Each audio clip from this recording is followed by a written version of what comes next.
Let's try this. You know, I know there are millions of black people on earth. I only know of one that has committed his life to usher in for every human living their individual dream.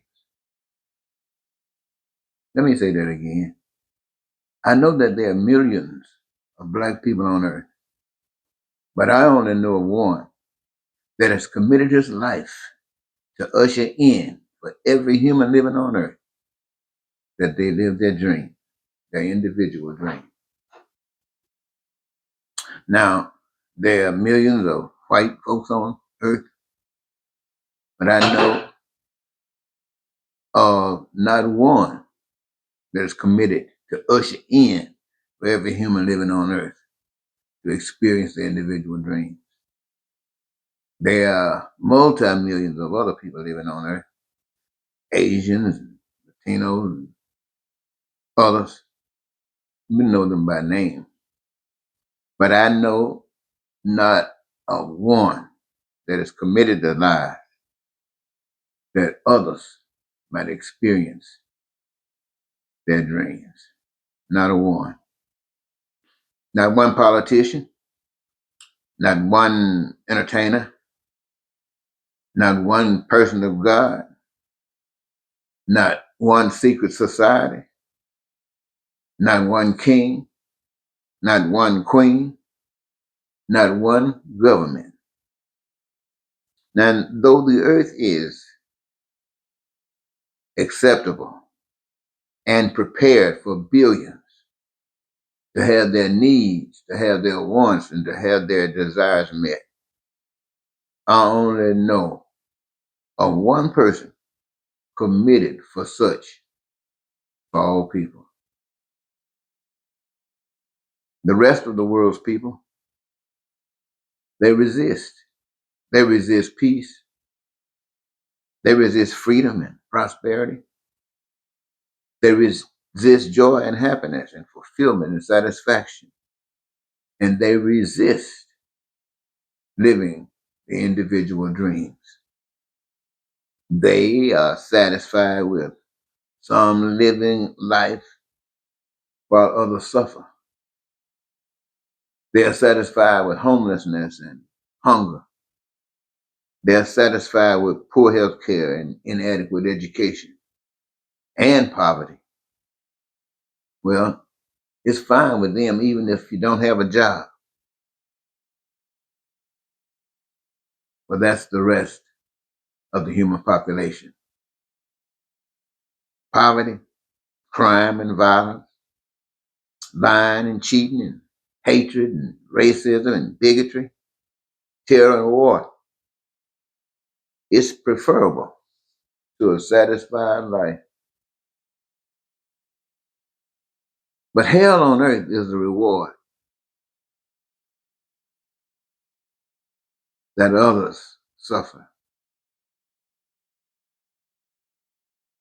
There must be something good that good people on earth, there must be many good people on earth. But I know of none to this degree. Today, there is one man at least that wants heaven on earth for all. And yet America settled for Trump. So if you were outside of America, if you were outside of the earth and you were just looking down on the earth, and you would see people living in bondage.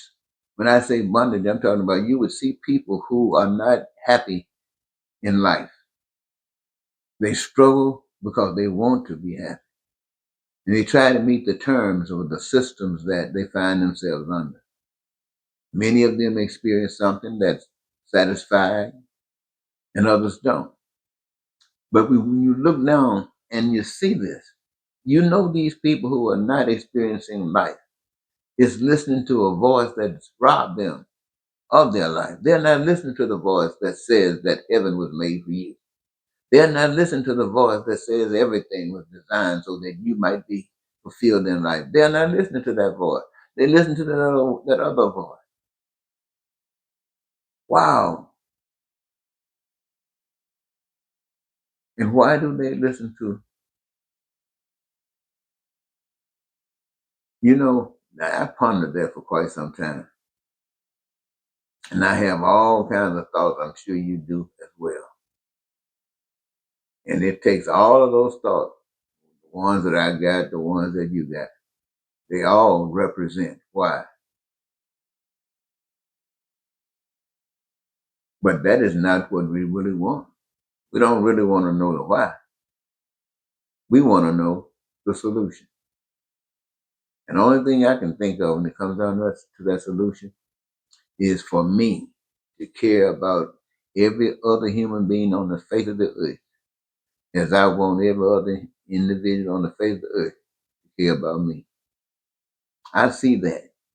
And I see that if and when we can do this, we would find solutions to every problem we might have. And that's simple enough for me.